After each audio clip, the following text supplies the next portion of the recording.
Hello, one and all, and welcome to a very interesting episode of the Brewing Labs. Now, a quick update before we get to the deck. I'm actually going to be gone for a few days, mostly because I'm going to go on vacation in Colorado and such, going to be seeing my brother get married, going to be pretty fun. For the record, I have been fully vaccinated, and I do plan to wear a mask during the trip, so just keep that in mind. I am going to make sure to keep cautious of that. Nevertheless, I still wanted to try to get at least one video really quick out this week. Maybe a top deck thoughts on the trip. It depends. I kind of need to see the flow of things. But I did want to get this deck out.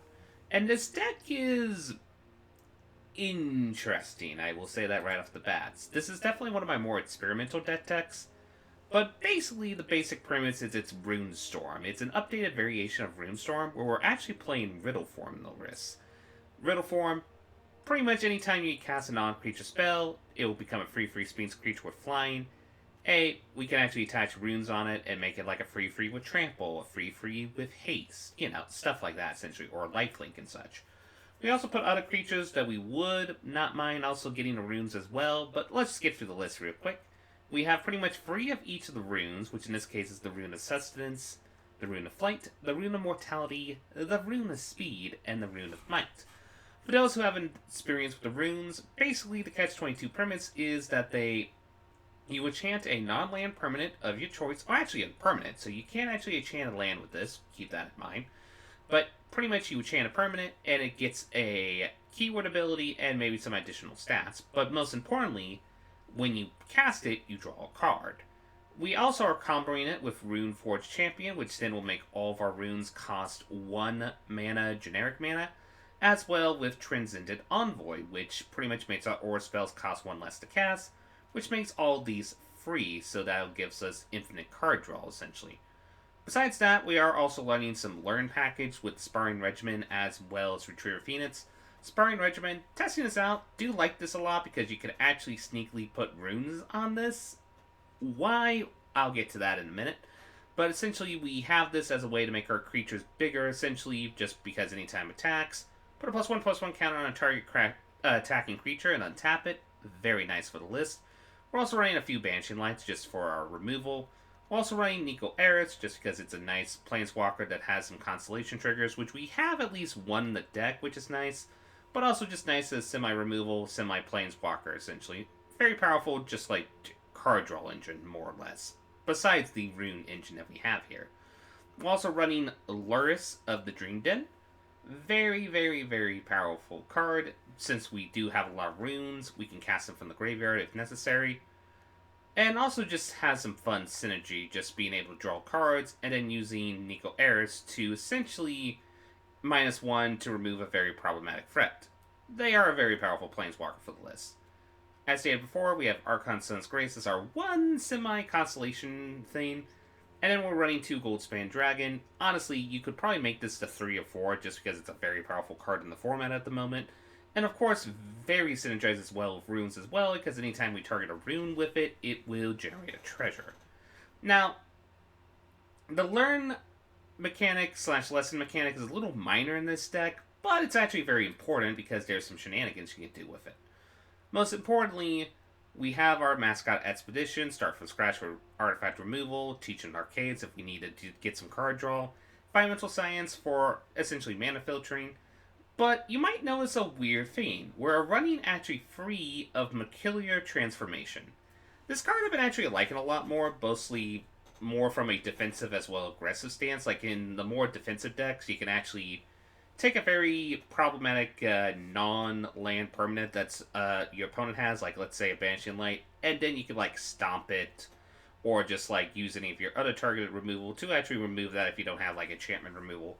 But here we're actually using it more aggressively, because as I stated before with these runes, they can enchant any permanent. That's including stuff like Sparring Regimen, that's including stuff like Riddle Form, and even stuff like Banshee Light. So we can actually use Mercurial Transformation, make any of these into a 4/4 Octopus that will still have all the rune abilities, if my reference is correct, because essentially it will lose some of the abilities, but it's still going to keep like the 4/4 I think the runes are still going to be attributed on it. It'll be kind of like interesting to see how the stack works on that.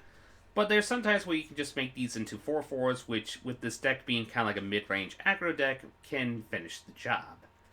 Nevertheless, let's actually play a few matches with the deck and then have a quick wrap-up.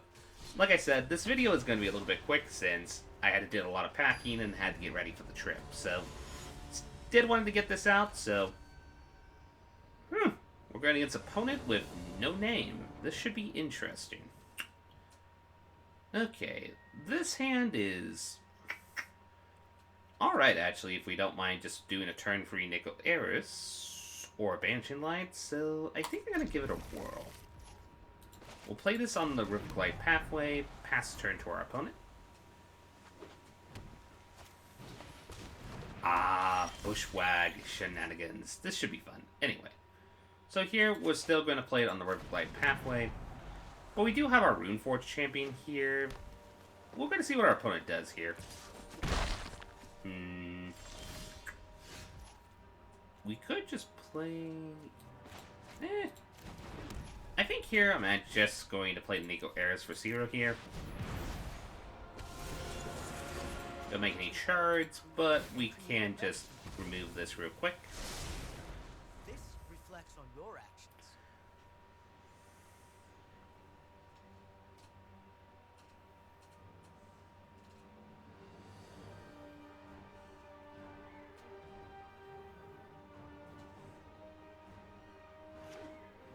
Okay, opponent's got 3 mana. They're going to do some ramping with the Beanstalk of the Giant. Ooh, got the Envoy. That's good. That's what we need. Okay, so we're going to do this. We're going to +1 on Eco, or Nico. Wow, brain fart. Anyway, then pass the turn. Now we can actually play the Runeforge champion and kind of go silly with the combo here, so we'll at least draw a lot of cards potentially. So we'll see what our opponent plays here. Okay, so they're definitely going mono green stomping. Yep, that's definitely safe to say. Ooh, World Tree. Nice that we get that. We're gonna play the Runeforge here. We'll go get the Rune of Speed. That way we can give this haste. And as stated before, the combo here is now cost 0, so we can actually draw a few cards in our deck, potentially. So we're going to give this Death Touch. Very nice. That's nice drawing for next turn. We're going to give Runeforge Lifelink. I'm actually going to give Nico, believe it or not, haste here. Then we'll give this Death Touch to protect it. We'll give Nico flying.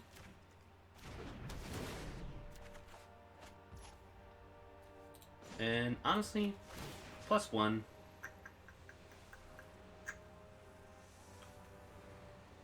We'll submit 0.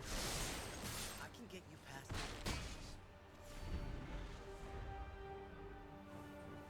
We'll see what our opponent plays here.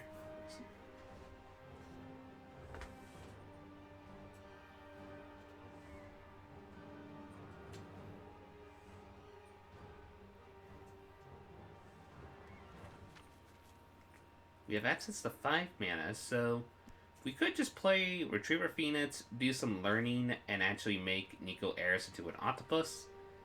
With, in theory, haste and flying, if the stacks work the way I think it does. So we're going to play a Keratin here. Okay. I think I'm going to save the Banishing Light for a more bigger threat. Ooh, that's a good pull. Okay, so we're going to do that. We're going to play Sparring Regiment. And kind of show off this trick I was talking about. So here, we're going to make... Well, first, before we do that, cancel. We're going to minus... Wait.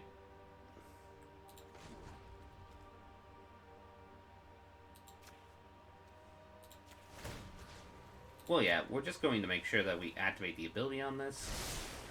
Get in a shard. I'll throw Then we're going to make it into an octopus.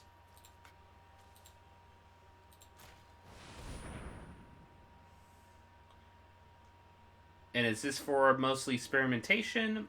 Yeah, mostly. And yeah. Okay, so...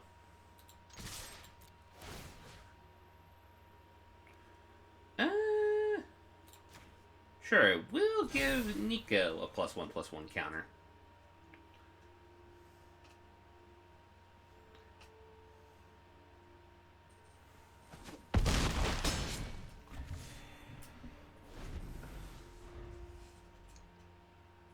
Okay, this list is actually pretty cool.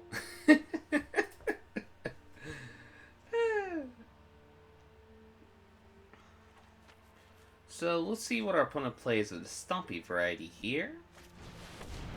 Keeper of the Fables, so they're going to get some card draw if they swing in with their 1/1. They decide not to. Well, Riddle form would be nice if we had a way to give it... If we had a way to essentially give it haste, which we don't currently at the moment.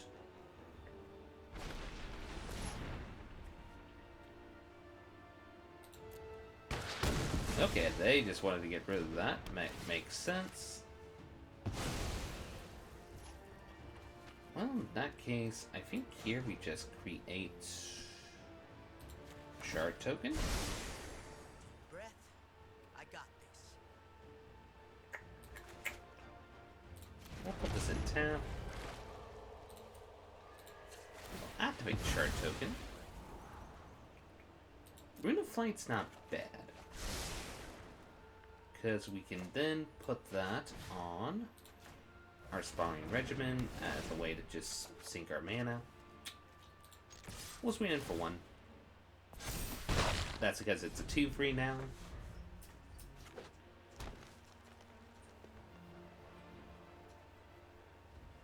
If they don't have someone with reach, we might have the game.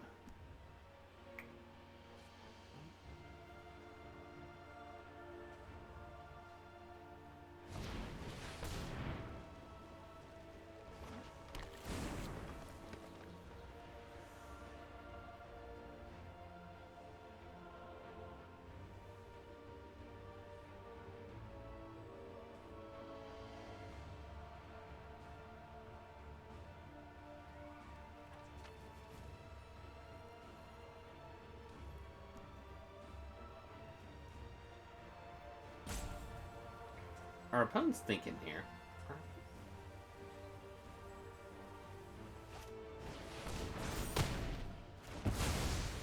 Okay.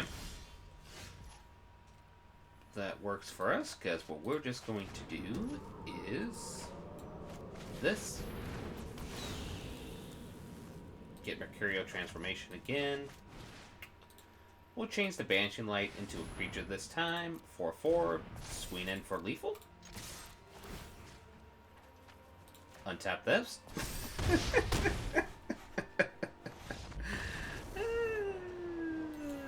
That was silly.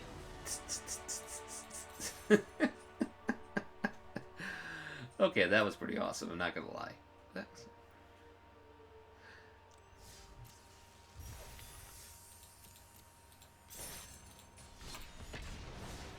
Okay, we'll play about 2 more matches, and then I should get the wrap up. So let's play this next one.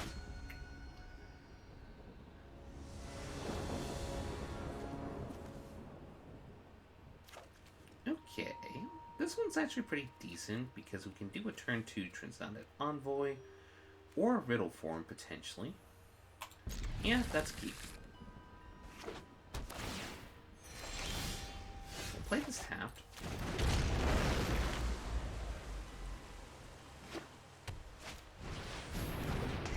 Our opponent's probably Azorius Control. Seems to be the case. So we'll play this. I'm actually gonna play the Riddle form here. See what our opponent plays next.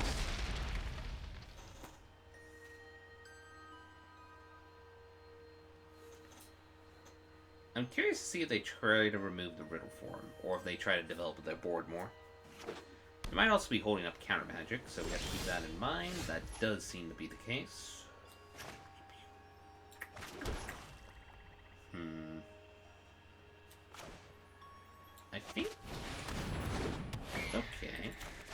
So, now we're just going to do this. Sure.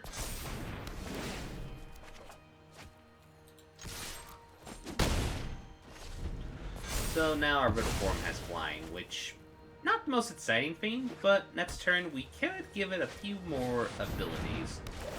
If our opponent does a Skyclave Apparition, which they don't. Kind of.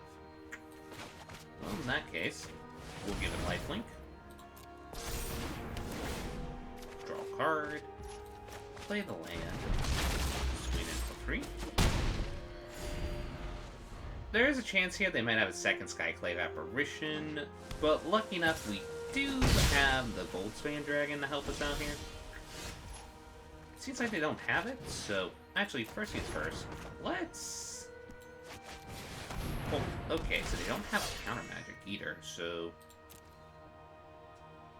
We go get the Rune of Might. And honestly... Now Death Touch actually is a lot more better here.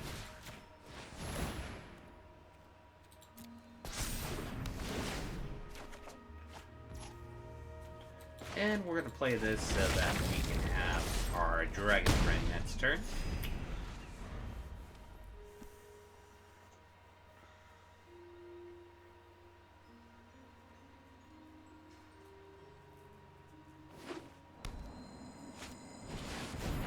There's Vanishing Light. What do they banish, though? Okay, they decide to finally go for that. Makes sense. Okay, well, now time to play our Dragon Friend. Well, there's the Disdainful Stroke, so at least we got that out of their hand.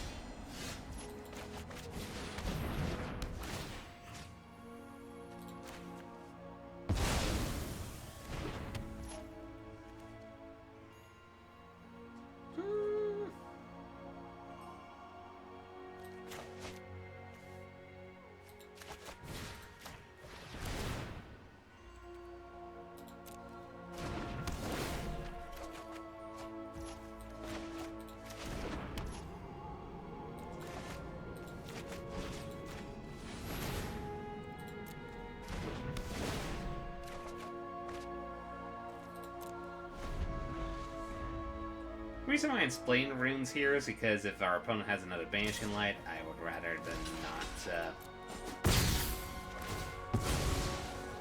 Okay, so we get that. They're probably going to play a board wipe here, potentially. Yeah, that's a board wipe.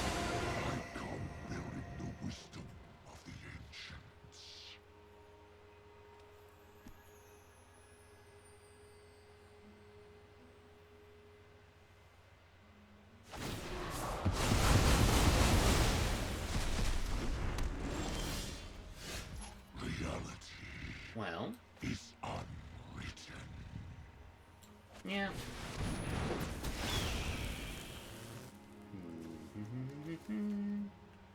How much mana do we have? 1, 2, 3, 4, 5, 6.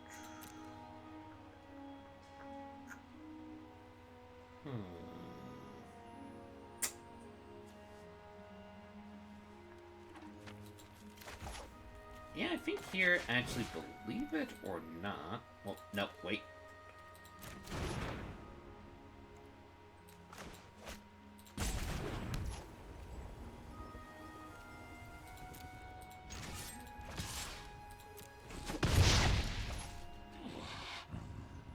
Restrain yourself.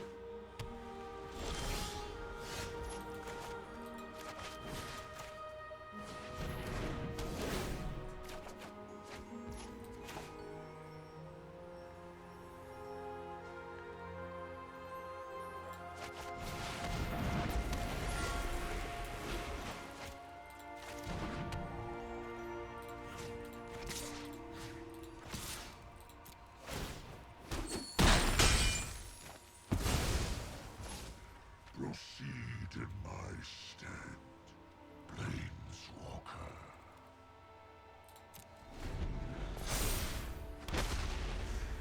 Mostly I'm not wanting to play anything yet because they could have Ugin number 2 potentially, so I kind of want to be a little cautious.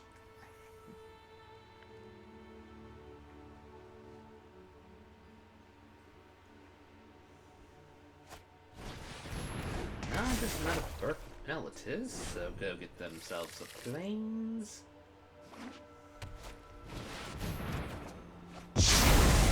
Okay, there's the board wipe as suspected. Well, here I think we play Retriever Peanuts, do some learning.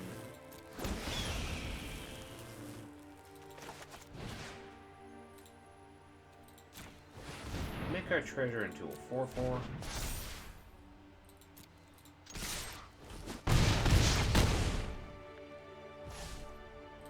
Play this. And see if our opponent has a top deck.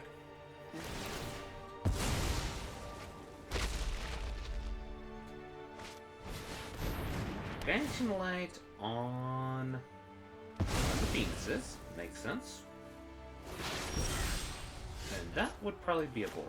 So here we're just going to blue, white.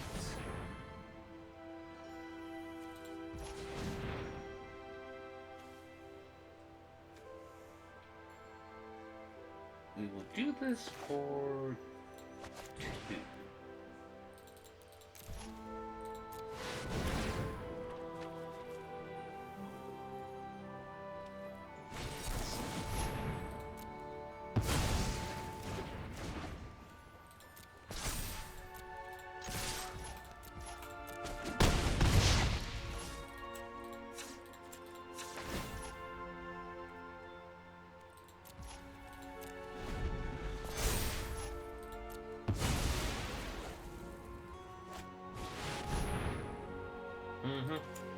Yeah, we're not going to.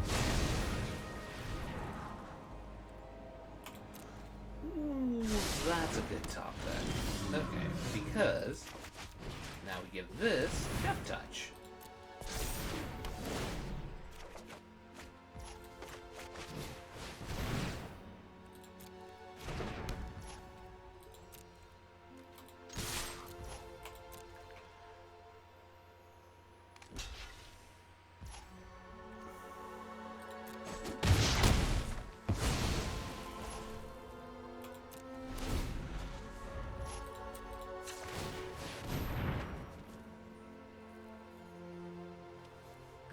My misplay there is I probably should have only just attacked in with the Riddle form there with Death Touch.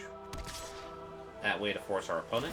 But they are in a situation now where they are just essentially hoping we don't top deck anything significant, and we hope they don't top deck anything significant. So we're going to do this. We're going to make both a creature.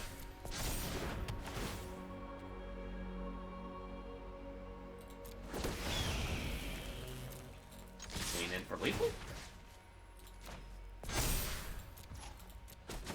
Yes! Splenda rounded to the pepperoni.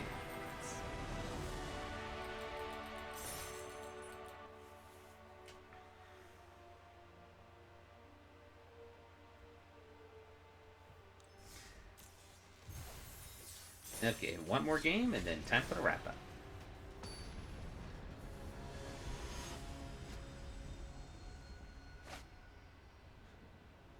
This should be an interesting match.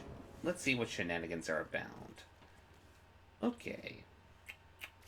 A little bit slow, but I believe we can keep this.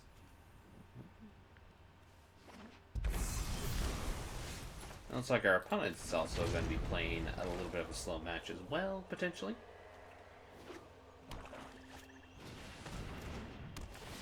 Okay, so Dimir Control appears to be the matchup.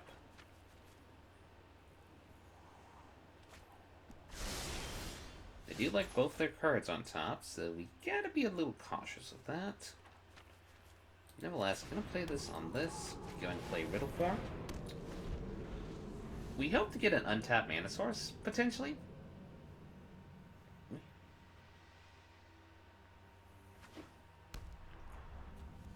Could be Sultai, it looks like. Okay, Brazen Borrower. I mean, it's not great, but we can deal with that.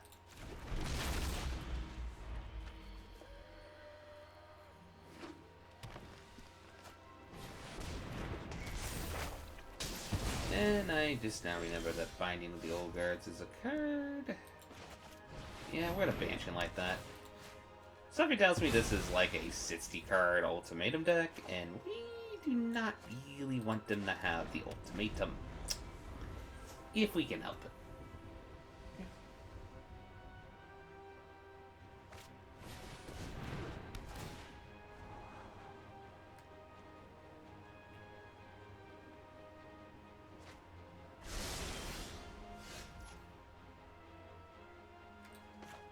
Now here, I think what we do is we play this on red. We play the Spurn Regiment. We go get this. We go make this into a 4/4.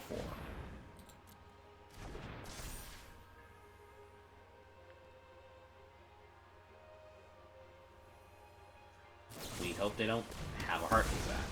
I was worried about that.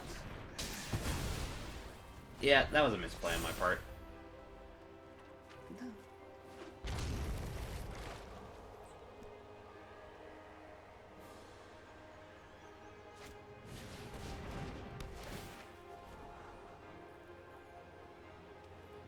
I didn't realize Sultai Ultimatum decks were not going to 60 card piles.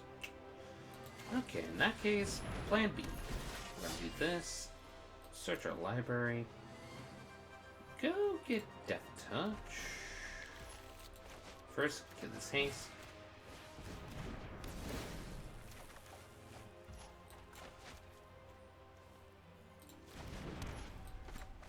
Get this lifelink.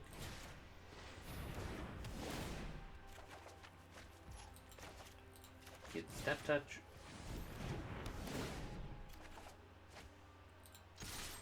Swing it.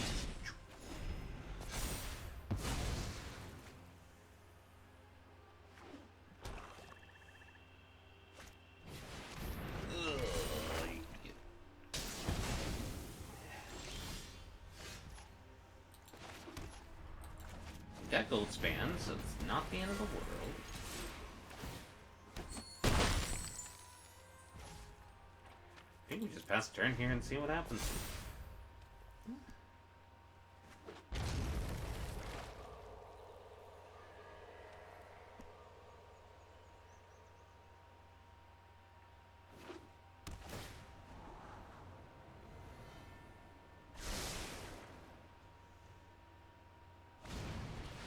They play that, probably as a blocker, makes sense. They're gonna cultivate, makes sense.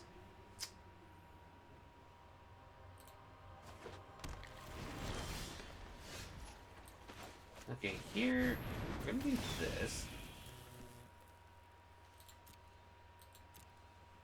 We're actually gonna make teachings of the archaic here. Because what we can do is we're going to play the Banshee Knight. 76 is that. Swing in. Then we can play the Teaching of the Archaics. Auto pay. Draw 2 cards. And yeah, we can do that.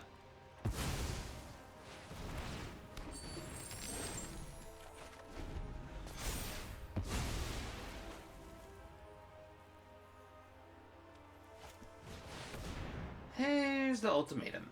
Okay, what do you want me to choose, opponent? Let me guess. Arn's Epiphany, probably a Planeswalker, and Foreign Class. Well, what do I know? I'm like magic. yeah, we're going to shuffle that back in. You can have the extra turn and the Vorinclex, because, no.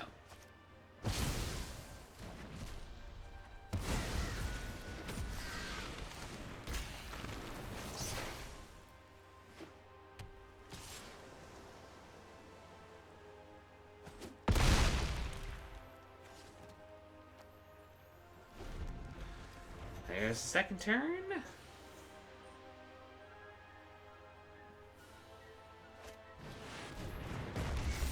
Well, at least not an extra turn.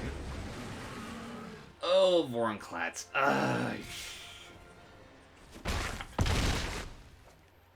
Forgive me for the word choice it said there. Okay. So, we're in a pickle.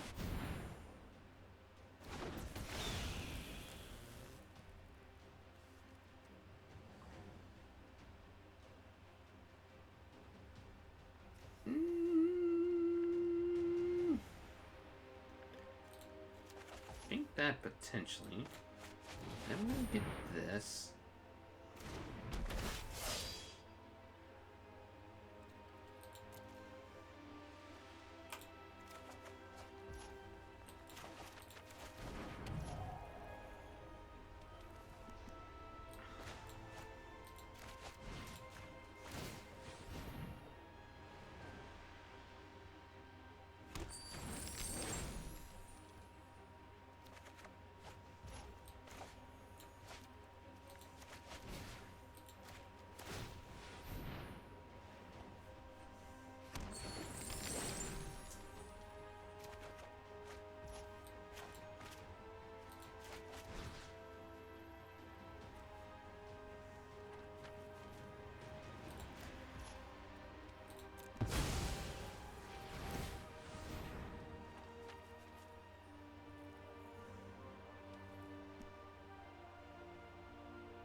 Destiny won't determine my future.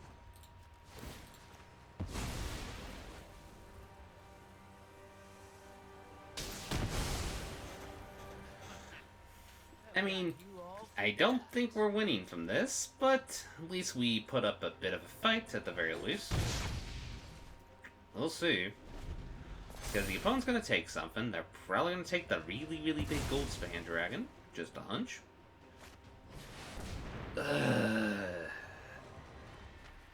Oi, a second one? Really? Okay.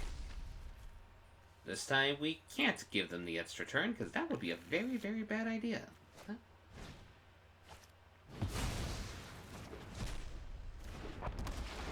Really? Our best is top decking a Banshee Light here, presuming they go all aggro on us. Haven't heard that name before. They might have top decked the Heartless Act, though. So yeah, we're still in a pickle.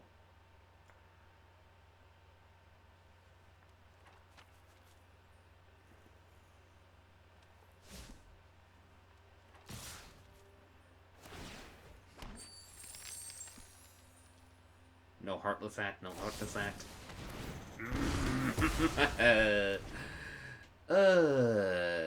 Good game, opponent. Yeah, Sultai Ultimatum is a bit of a tricky deck to go against if you're not prepared.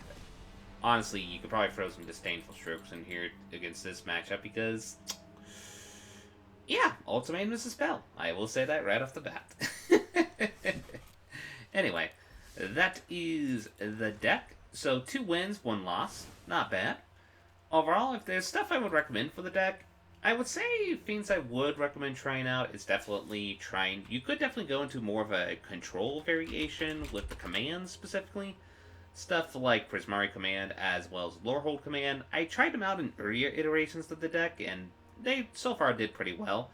But mostly I did really want to experiment more with some cards in this list, so I kind of cut them out temporarily. Besides that, I would also recommend sometimes if you want to go into more Jeskai control, mostly anything that says deal damage that you can do on your turn or even during the opponent's turn. This could be a variety of things, like pretty much any burn spell you can think of will pretty much get the ticket done. I would also recommend a card to try out is Mila. We're not really playing it for Luca, we're playing for Mila. Because most of our cards, we do not really want it to get removed, and being able to at least get a refund with a card draw, very, very nice. Other than that, there's just maybe go more into the constellation aspect. I could definitely see people doing that. I think the Learn package still is pretty solid for what this deck is, so really no recommendations there. And that is the Riddle Shenanigans. I hope you all enjoyed the list. You all have a lovely night. This is LevDev signing out. Bada peep, bada boop.